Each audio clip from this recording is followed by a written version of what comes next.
So it's going to talk about Jesus' crucifixion and some of the interpretations of what it meant and how it was really through an evil lens that people didn't understand what was happening. A lot of people think that God is the one who handed Jesus over to be sacrificed, like some trying to link Jesus to Abraham. Trying so hard to link Jesus to Abraham. And here's what it caused people to think. That God is the one who wanted Jesus to suffer on the cross. That God is the one who did all of this. And this is blasphemy. Let me explain what was actually going on here. Satan handed Jesus over to the cross. Satan is the one who crucified him. What was going on here was, in many ways, a jealous rage. Satan is God of this world. Jesus said that, by the way, not just me. Satan is God of this world. The implications of that, I want you to understand what that means. That doesn't just mean he's just some guy who has some power here. Satan is the God of this world. He's the one who makes everything in this world happen. He answers the prayers in this world. He's the one in charge of this world. The authorities, everything. Satan.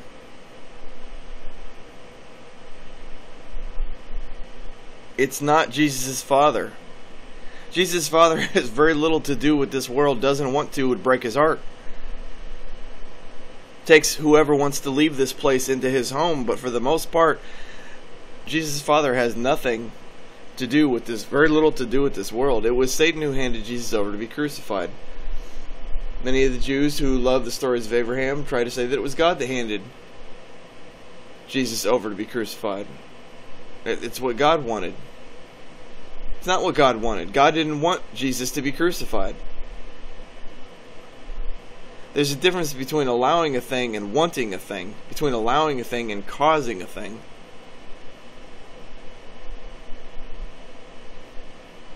Satan's jealous rage is what drove him out of control to ultimately murder Jesus. Everything that Jesus went through, he was feeling Satan's wrath. Not God's wrath, like all these evil people who try to think that God is evil and try to get you to think that God is evil. Jesus was not feeling God's wrath. Are you kidding me? What good father would hate his own son so horribly? Jesus was feeling Satan's wrath, but that's how you know that Paul and the Jews and all them interpreted what was happening to Jesus as God's wrath, or that they view Satan as God, because they said that it was God's wrath that was coming on to Jesus. No, it was not. It was Satan's wrath. Satan's jealous rage, all of his jealous rage was being dumped on to Jesus. All of it. Satan took the bait, he fell for the trap. By doing this, he revealed himself in eternity to be an unjust spirit. It actually gave the reason for Satan's destruction.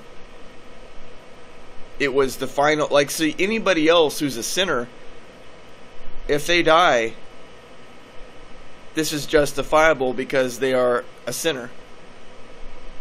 They can't stay alive in eternity. Sin can't exist forever. It can only exist in a small temporary place like this. So in a sense, Satan is justified to punish the sinner. Like the warden is justified to punish one of the people in his prison for disobedience. Satan has that right, in a sense. He's the boss of this world. He is the warden of the prison, and he can punish whatever inmates he wants, just as long as they are a sinner, just as long as they belong in the prison. But if they don't belong in the prison, if they are not a sinner, like in Jesus' case, then it proves that the warden was unjustified, that the warden was wrong. This is how Satan fell out of heaven. It was Jesus' crucifixion that caused Satan to fall out of heaven. He had no place. Just as Jesus ascended to heaven, Satan descended from heaven, from eternity, I should say. He was never in heaven. He was just in eternity. From eternity onto earth. And he was full of rage.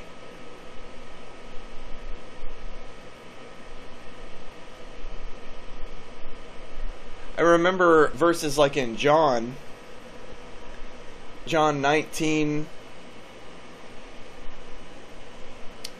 where he talks about how, Pilate is talking with him and says, don't you realize I have the power to free you and the power to yada yada. And Jesus basically says,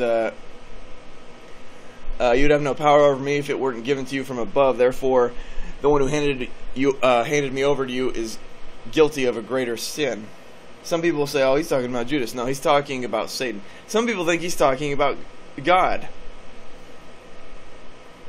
The people who said that God did this to Jesus are basically actually going against what Jesus is saying here. When Jesus said, therefore, the one who handed me over to you is guilty of a greater sin. Meaning Pilate is just doing his job. And it's still a sin. Notice how Jesus says it's a greater sin. What Pilate did to Jesus was still a sin.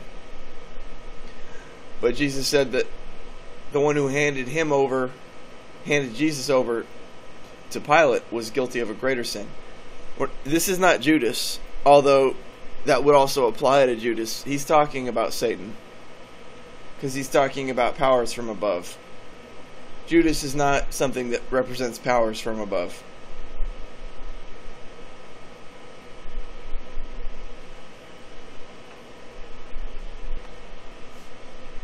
Jesus basically gave his life. There are many reasons, but one of the reasons Jesus gave his life was to expose Satan. And sadly, because of the Jewish Christians to follow him like Paul, the interpretation that they put on the events caused people to become right under the yoke of Satan once again, right under Abraham once again, just because of how they interpreted it. They interpreted it that God put Jesus on the cross and dumped all of his wrath to his own son. Are you kidding me? What stupid, foolish, evil person would think that God would do that to his own son? For shame. For shame that a person wouldn't have enough sense or decency to know that God would not do that to his own son. Love does not murder somebody. Love does not torture somebody. The Father did not murder or torture Jesus. It was Satan. Let's get that straight. I'm sick and tired of hearing people in churches talking about how God dumped all of his wrath onto the Son. That's why he said, Father, why have you abandoned me? Listen, it's not because God was dumping anything on Jesus. Did you ever think that maybe what was happening to Jesus was so abhorrent that the Father didn't want to look at it? That's why the Father looked away? Like when you watch a movie, you can come to a scene that's just so terrible you don't want to watch it anymore. You just want to skip past it. That's exactly what God the Father did when Jesus was on the cross. The Father didn't want to have to see this. The Father never left Jesus in his love. The Father never once did anything to Jesus. The Father never hated Jesus. The Father never, all these interpretations are just backwards. Who comes up with this nonsense? How come they can't just see it as something simple? The Father didn't want to look at what was happening to him. And that's why Jesus felt the Father's presence leaving. His gaze was leaving. He didn't want to see what was happening to him.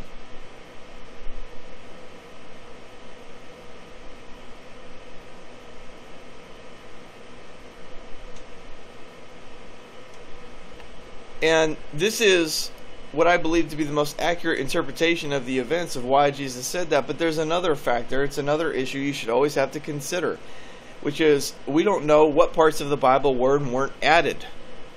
We don't know if this was more Jewish fiddling where they were trying to get Old Testament passages justified. They were trying to justify their ancestors by slipping things in so that they said in Psalms, or they said in in Isaiah, whatever, he says this, and then see, Jesus said this too. There was a lot of this going on. They were trying to justify their own ancestors, their own blood, by the things that Jesus would do and say. And so it also wouldn't surprise me at all if Jesus actually never even said this. It wouldn't surprise me. But what I do know is that the interpretation of what he said has been very bad for a long time, thinking that God dumped all his wrath on his own son. Are you kidding me? Are you kidding me? One wonders how lost a person has to be to believe such nonsense. They must have been a person who never had a parent who ever loved them, or were never a parent who ever loved their own kid.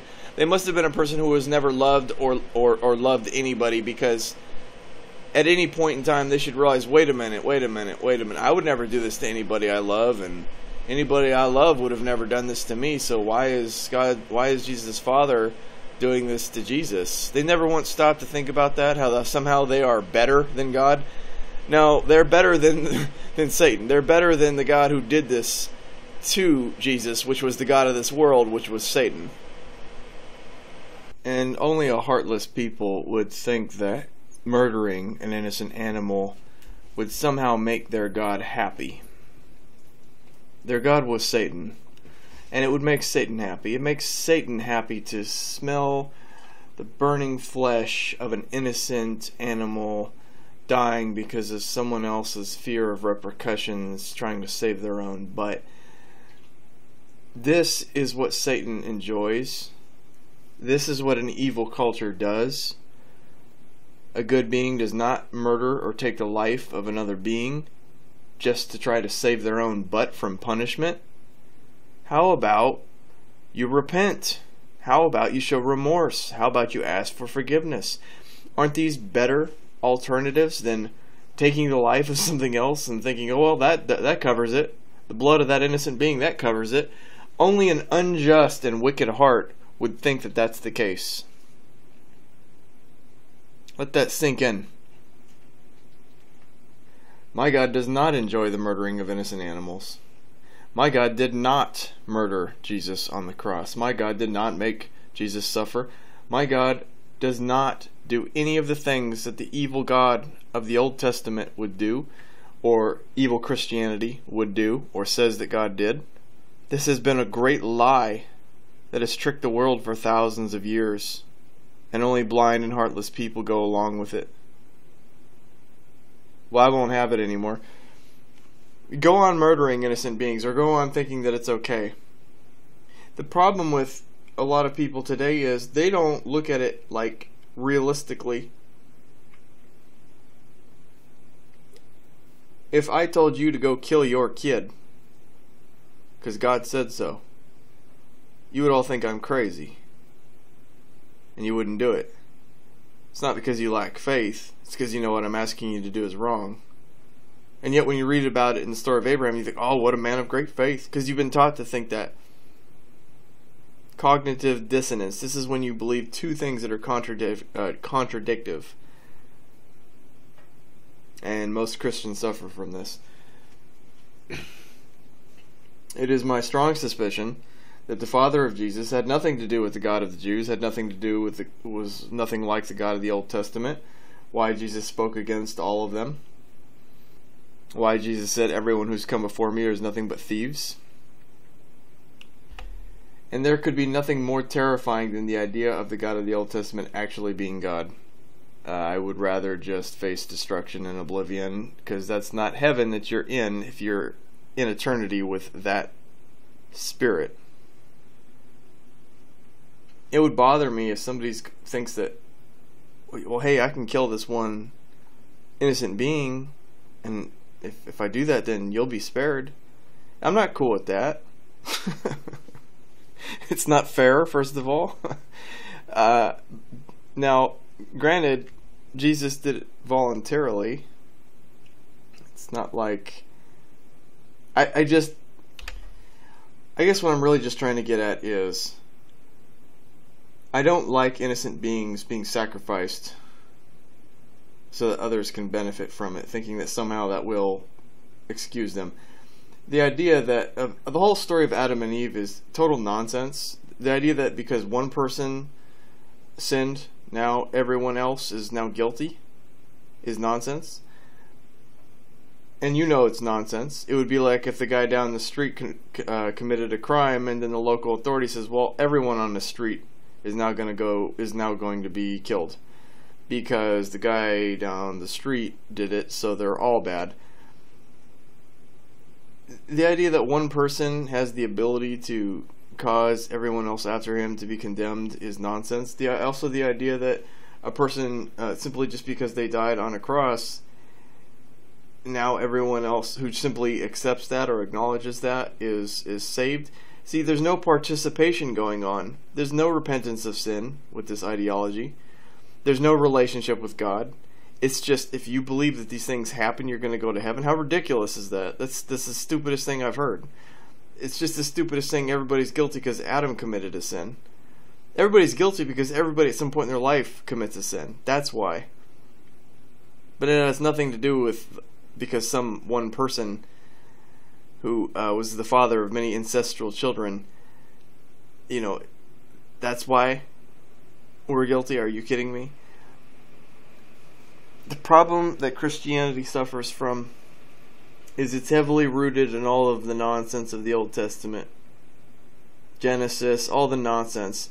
It's coming from two people, the world created in 7 days. Now, and listen, here's what I'm sick of, is Christians trying to stretch that and say, oh, well, it was just 7 days figuratively. No, stick with the actual writing of the story. Quit changing it. And even if a day was 1,000 years, the world is much older than 7,000 years. So quit changing it. Quit making excuses. You need to stand by it or get off of it. But it drives me crazy when I hear Christians just say, oh, it was just symbolic. Well, then, if you're going to pick and choose like that, then there's no convincing you that maybe some of what you believe is not true.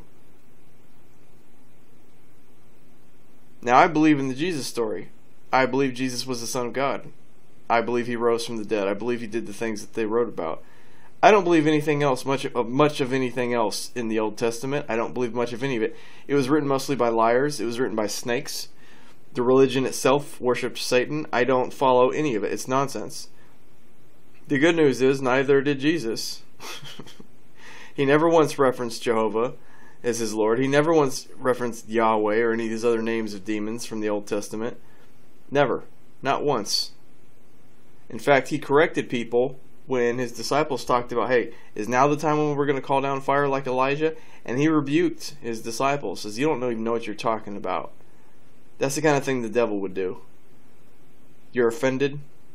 They didn't like you and you're offended because your pride is offended. Now you're going to burn them with fire. That's something the devil does. That's something that Old Testament God does.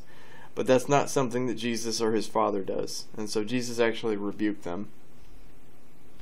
It makes me sick to think of all the innocent animals that died because of human stupidity and evil and blindness, foolishness.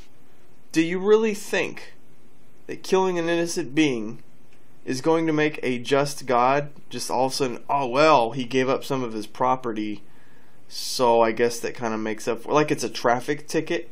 You commit adultery, so you just pay a fee. You pay your best goat. Now everything's straight. Are you kidding me? This is apples to oranges. It's not even the same thing. And in my opinion, it actually makes it worse. Now you've just murdered an innocent being. You just literally added to the crimes. You've done nothing to absolve yourself of the crime. There was no remorse. There was no request for forgiveness. Nothing like this. Nothing. It was just, oh well, let me go murder some of my property so that way I can show God how much I actually care and how remorseful I am. But they're only showing it with their pocketbook, not with their heart. It's repulsive. These people are repulsive people. And I'm referring to the Jewish people in this Jewish culture that just murders animals and thinks that that's somehow going to appease God. Insane. I wish they can see the world from the animal's perspective. I wish they were the animal on the altar. I wish they can see the evil from the perspective of their victims. That might change it. Might have a moment of realizing what they're doing is wrong. So you're tied, hog-tied on an altar and about to have your throat slit. And it's because that, let's say we're animals. Say aliens come to Earth and we're like their pets. We're like the animals now, okay? But let's say these aliens are crazy, super crazy religious. And let's say part of their rituals or traditions is when they, I don't know, crash too many UFOs into Earth or something like, Roswell or something. They crash too many UFOs. They have to make up for it through some ritual that requires going and abducting a human on a planet and then tying them up and slitting their throats in front of all of their peers. And so you have to have your throat slit and bleed out and choke to death on your own blood because the alien feels guilty about how he wrecked some of the UFOs he's been driving, and now he has to pay a fee to their god, and now you are going to have your throat slit because of his mistakes. How stupid is this? What a stupid people. And who could believe such an insane God? Who would want to follow? That's, like I said, it's not heaven. If you're in heaven and this being is God, yeah, no thanks. I don't want to be there then. If that's what heaven is, I don't want to be in heaven, where the innocent are murdered and you can just make up for your sin by simply just sacrificing an animal, or even believing that so-and-so was sacrificed and I believe that's true, so that means now I'm forgiven and I'm saved. Are you kidding me? Oh my gosh. What nightmare of a world did I come into here? Seriously, there's... So let me make this clear. What you have done to others, even animals, other beings, everything, God has seen from everyone. He's seen it from the poor, He's seen it from the weak, He's seen it from the children. He has seen all life from all other life's perspective. He has seen it from the animals. He has seen it from all things. When it was said that I am the first and the last, the Alpha and the Omega, He's basically saying, or when Jesus said, what you've done to the least of these brothers, you've done to me. What is being said here is God sees things from all perspectives, all life. And what you've done to the least of these, you've done to Him. That includes animals. If you want to be right with God, ask God for forgiveness. Part of the problem there is, well, who is God? Jesus was God. You read enough of His story and you get a good idea for who Jesus is. Ask that Spirit, ask the Spirit of Jesus for forgiveness. He is a living Spirit that will live inside of you, the Spirit of truth.